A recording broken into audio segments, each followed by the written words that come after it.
Shalom Jemaat MCC BSD yang Tuhan Yesus kasih dan juga para pemirsa yang menyaksikan tayangan pemuritan Stretch Your Tent. Dan hari ini adalah bagian terakhir atau bagian keempat dari keseluruhan program pemuritan kita Stretch Your Tent. Dan kita akan memulai program pemuritan kita hari ini dengan doa. Bapa yang baik, kami mengucap syukur, kami berterima kasih untuk perjalanan pemuritan ini Tuhan. Boleh berjalan sampai pada saat ini. Kami berdoa kembali, tolong buka pikiran kami, tolong buka hati kami. Supaya firman Tuhan yang disampaikan boleh menolong kami menjadi pribadi yang lebih baik, yang lebih berkarakter Kristus dan semakin serupa dengan Kristus. Berbicaralah lewat hamba-Mu ya Tuhan, kami siap untuk dimuridkan. Di dalam nama Tuhan Yesus Kristus kami sudah berdoa. Haleluya. Amin. Nah, Bapak Ibu Saudara sekalian, hari ini topik yang akan dibahas pada bagian yang keempat adalah pancangkan kokoh patokmu. Firman Tuhan berkata, saya akan mengulang kembali saudara dari Yesaya pasal 54 ayatnya yang kedua. Firman Tuhan berkata seperti ini, lapangkanlah tempat kemahmu dan bentangkanlah tenda kediamanmu. Jangan menghematnya, panjangkanlah tali-tali kemahmu dan pancangkanlah kokoh patok-patokmu. Kita sudah melewati 8 pelajaran, lapangkanlah tempat kemahmu. Kita juga sudah melewati pelajaran bentangkan tenda kediamanmu dan yang terakhir panjangkan talinya. Dan saat ini yang keempat adalah tentang pancangkan kokoh patokmu. Apa yang dimaksud dengan pancangkan kokoh patokmu?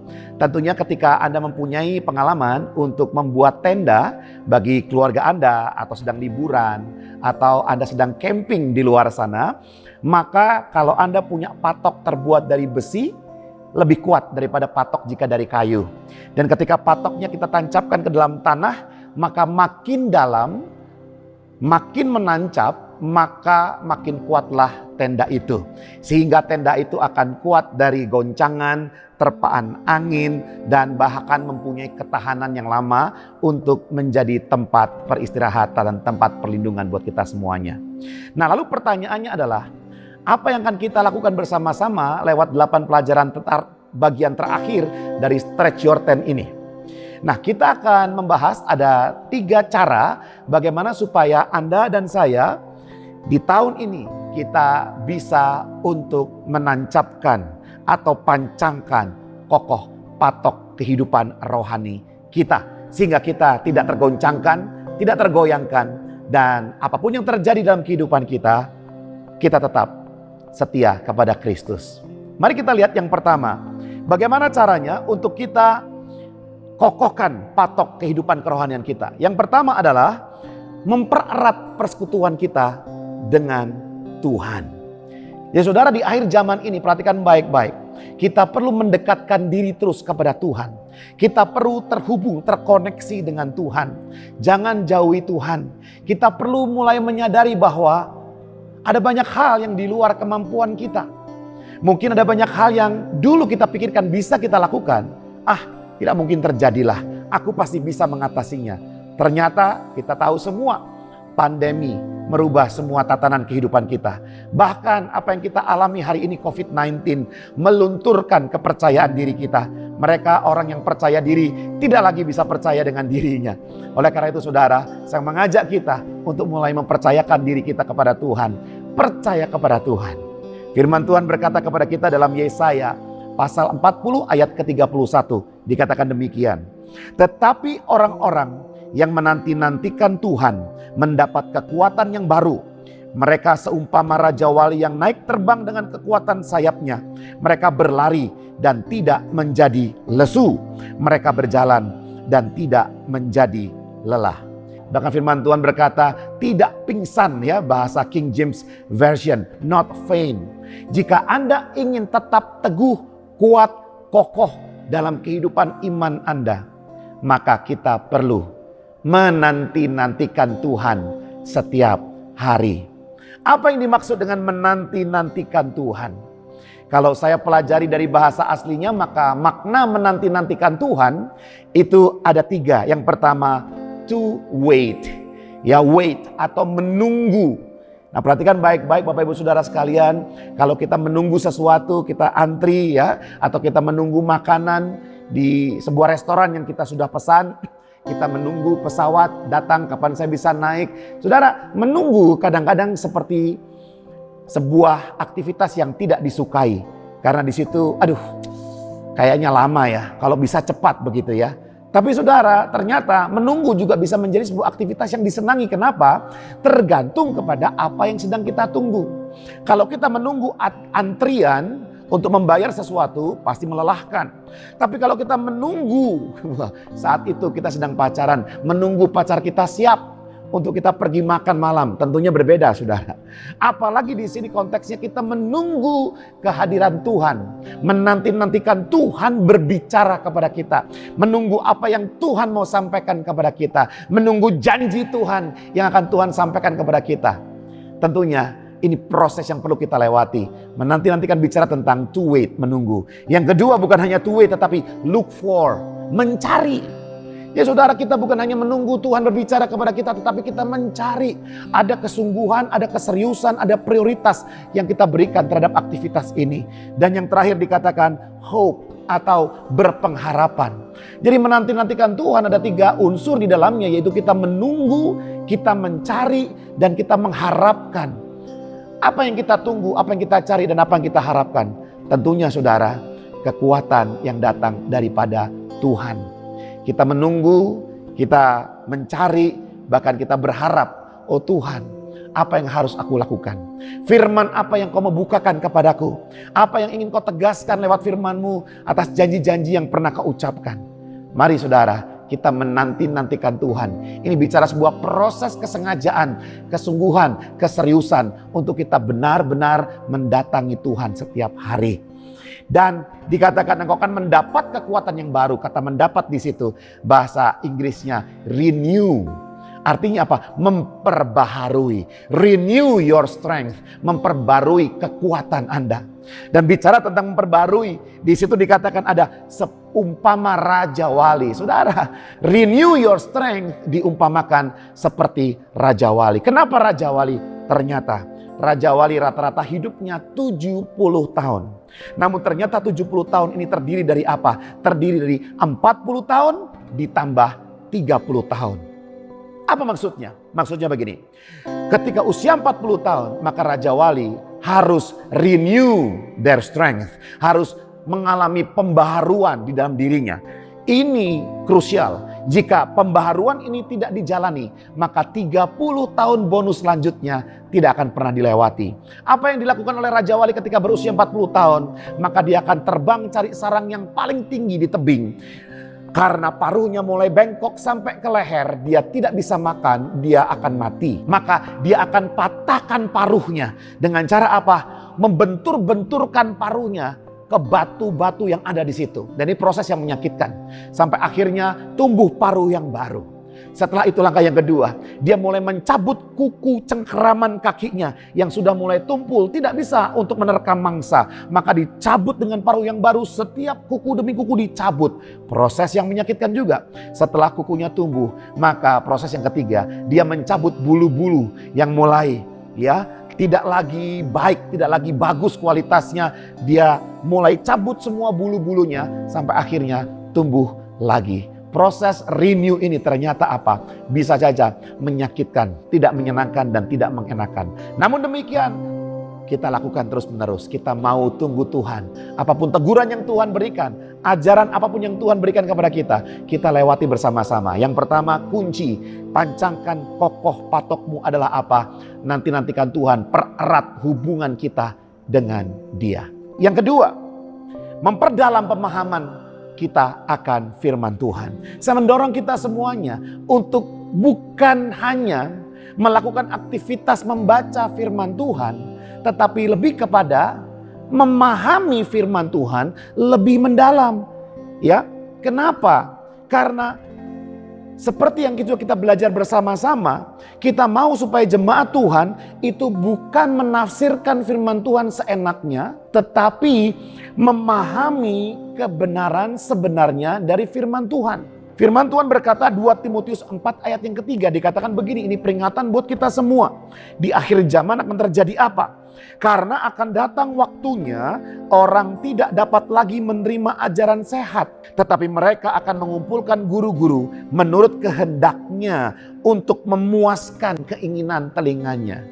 Saudara, sudahlah. Kita jangan cari ayat-ayat yang menyenangkan daging kita.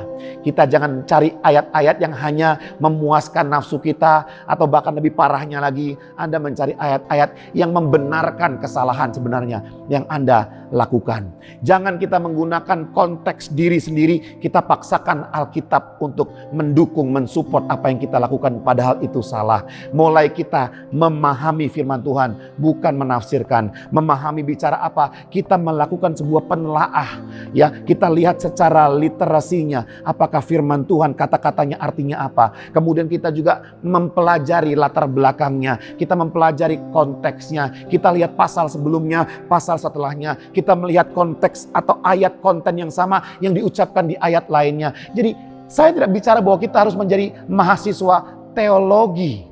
Tetapi mari kita bangun di akhir zaman ini sebuah kerinduan, hasrat bukan hanya membaca Alkitab, tetapi memahami firman Tuhan, dan biarkan pemahaman kita akan firman ini mengubah mindset, mengubah frame, mengubah perilaku kita, cara berpikir kita, sehingga Anda dan saya, kita mempunyai cara hidup yang selaras dengan firman Tuhan. Yang pertama, jangan tafsirkan seenaknya, mulai pahami kebenarannya. Yang kedua, bukan hanya memahami saja, tetapi melakukan juga, saudara. Jadi firman Tuhan berkata, Matius pasal 7 ayat ke-26 dikatakan seperti ini. Tetapi setiap orang yang mendengar perkataanku ini dan tidak melakukannya, ia sama dengan orang yang bodoh yang mendirikan rumahnya di atas pasir. Jadi kita bukan hanya memenuhi kepala kita dengan pemahaman firman Tuhan yang menyeluruh, namun gagal melakukannya. Tidak. Kita perlu menjadi pelaku firman. Jika Anda ingin hidupnya tak tergoyahkan, tak tergoncangkan, bangun hidup di atas batu karang yang kuat. Dan batu karang itu bicara tentang apa? Firman Tuhan yang kita pahami. Langkah pertama, kita pahami firman Tuhan. Langkah kedua, kita praktekkan firman Tuhan. Tentunya kita semua tidak mau disebut sebagai orang bodoh. Kita mau disebut sebagai orang bijaksana yang mendirikan rumah di atas batu karang. Saya mendorong Bapak Ibu Saudara sekalian, mari ikutilah setiap pemuritan-pemuritan yang diberikan oleh gereja. Ikutilah setiap acara-acara yang ada. Dan itu bisa membuat kita semakin paham tentang firman Tuhan, dan bahkan mendorong kita untuk melakukan firman Tuhan di dalam kehidupan kita. Yang pertama, saya ulang kembali, mari kita mempererat hubungan kita dengan Tuhan. Kita nanti-nantikan Tuhan setiap hari. Kita menunggu Dia berbicara, saudara. Kita mencari kebenarannya. Kita mencari hadirat Tuhan. Dan bahkan kita berharap hanya kepada Dia. Dan yang kedua, mari kita memperdalam pemahaman kita atas firman Tuhan. Jadi sekarang tantangannya bukan lagi baca Alkitab atau tidak. Kita anggap semuanya sudah pasti membaca. Namun tantangannya adalah apakah kita mau meluangkan waktu untuk memahaminya, bahkan mempraktekannya dalam kehidupan kita. Dan yang terakhir, cara kita pancangkan patok dengan kokoh kehidupan iman kita adalah kita mulai memperkuat pertumbuhan karakter. Pak Anta, apakah kerohanian dan karakter berbeda? Bisa jadi. Ada orang-orang yang mungkin dia memahami firman Tuhan, mempraktekkan firman Tuhan, tetapi kadang-kadang lupa untuk memperbaiki karakter dalam kehidupannya. Karakter seperti apa yang perlu kita tumbuhkan? Karakter seperti apa di akhir zaman ini yang perlu kita latih terus-menerus, sehingga Tuhan berbicara kita mendengar, sehingga Tuhan berfirman kita melakukan, sehingga kita tidak lagi hidup di dalam kedagingan, tetapi hidup di dalam roh. Nah, saya akan berikan satu ayat yang akan menginspirasi kita, dikatakan oleh Paulus pada 2 Korintus 4 ayat 8 sampai 10. Dikatakan begini, dalam segala hal kami ditindas, namun tidak terjepit. Kami habis akal, namun tidak putus asa. Kami dianiaya, namun tidak ditinggalkan sendirian. Kami dihempaskan, namun tidak binasa. Mari kita baca bersama-sama di layar. Ayat yang terakhir dikatakan, kami senantiasa membawa kematian Yesus di dalam tubuh kami, supaya kehidupan Yesus juga menjadi nyata di dalam tubuh kami. Wow, luar biasa. Kami senantiasa membawa kematian Yesus di dalam tubuh kami. Ini bicara apa saudara? Ini bicara bahwa keakuan sudah hilang. Egois sudah hilang. Ya, semua tentang aku sudah hilang. Baperan apalagi itu saudara. Sakit hati, tersinggung, tidak. Mari kita melatih karakter kita. Karena di akhir zaman ini saudara, mereka yang rendah hatilah, mereka yang mau dibentuklah, mereka yang mau diajarlah yang akan mendapatkan ya semua rencana-rencana Tuhan yang sempurna dibukakan dalam kehidupannya. So, membangun karakter itu bicara tentang apa? Tentang kita menyadari bukan aku yang hidup, tetapi Kristus yang hidup di dalamku. Saudara, hari ini mungkin pekerjaanmu membuat engkau mengalami situasi yang sulit. Mungkin di dalam pelayananmu ada konflik. Mungkin ada sesuatu yang tidak menyenangkan yang kau rasakan atau kau alami hari ini. Tapi dengar baik-baik, hidup kita bukan lagi tentang saya. Hidup kita bukan lagi tentang memuaskan daging kita, tetapi dikatakan firman Tuhan membawa kematian Kristus di dalam kehidupan kita. Saudara, kalau bicara membawa kematian Kristus itu artinya apa? Itu artinya kita sudah siap menderita. Kita siap melewati pencobaan, siap melewati masalah, kesulitan, persoalan. Dan ketika ada masalah, kita tidak lagi membesar-besarkan bahwa saya paling benar, bahwa saya paling hebat, saya paling kuat. Saudara, Yesus gak salah tapi dia disalahkan. Yesus gak pantas menderita tapi dia menerima penderitaan. Yesus gak harus dihakimi begitu saudara, tapi ya dia dihakimi. Bahkan Yesus tidak cocok dihukum mati, tetapi dia akhirnya dihukum mati. Nah, ini bicara tentang apa? Ini bicara tentang mari kita melatih diri karakter kita. Di dalam pelayanan kita, dalam kehidupan kita, mari kita hancurkan keegoisan, hancurkan keakuan sampai Kristus nyata dalam kehidupan kita. Biarlah orang melihat karakter Kristus dalam hidup kita lewat apa? Rendah hati, mau diajar, mau ditegur, mau duluan minta maaf, mau memaafkan, dan sebagainya saudara. Saya percaya kita semua tahu apa karakter Kristus itu. Tapi yang terutama adalah membawa kematian Kristus senantiasa. Mengingatkan kita bahwa aku membawa kematian Kristus. Aku membawa penderitaan Kristus. Dan biarlah jika ini kehendak Tuhan, aku akan lakukan bersama dengan Tuhan. Saya mendorong Bapak Ibu Saudara sekalian semuanya. Mari kita mengawali untuk stretch your tent. Bagian yang keempat, pancangkan kokoh patokmu dengan sukacita. Dengan sebuah pemahaman bahwa Anda akan dibawa makin dekat erat hubungan Anda dengan Tuhan. Anda juga akan dibawa makin apa saudara? Kita bisa makin memahami kebenaran firman Tuhan. Dan secara karakter kita makin diperkuat supaya karakter Kristus dimunculkan dalam kehidupan kita. Mari kita berdoa. Terima kasih Bapa yang baik. Kami mengucap syukur untuk pemberitaan firman-Mu, untuk pemuritan Stretch Your Tent ini. Persiapkan kami Tuhan, terus ubah hidup kami. Supaya kami semakin hari makin terus menyenangkan hati Tuhan, melakukan rencana Tuhan, dan hidup berkenan di hadapan Tuhan. Kami percaya kekuatan yang baru Tuhan berikan kepada kami.